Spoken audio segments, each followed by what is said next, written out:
Ang topic natin sa pagkakataon pong ito ay tungkol sa voltage, current, and resistance. Kung anong pagkakaiba ng tatlo. Okay, i-define po natin. Voltage, known as the potential difference between 2 points.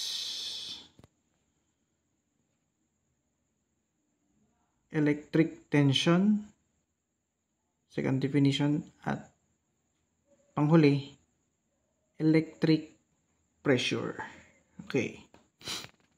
Dito sa unang definition, known as the potential difference between 2 points, yung line 1 at saka line 2. Yung pressure between line 1 and line 2.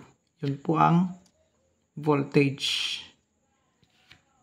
Para mas madaling maintindihan, dito po tayo sa electric pressure. Okay. So, si electric or si voltage, siya yung tumutulak sa kay current. Okay. Pag i-define naman natin yung current, the rate of flow of current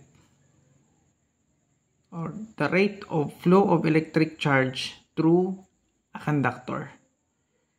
So, yung in-underline po natin para mas madali nyo pong maintindihan, flow of electric charge. So, si current, tinutulak ni voltage.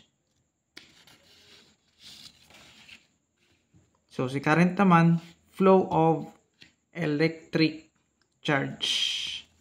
At ang panghuli, si resistance. Sino naman si resistance? O ano naman ang resistance? The opposition to the flow of electric charge. So, sa madaling salita,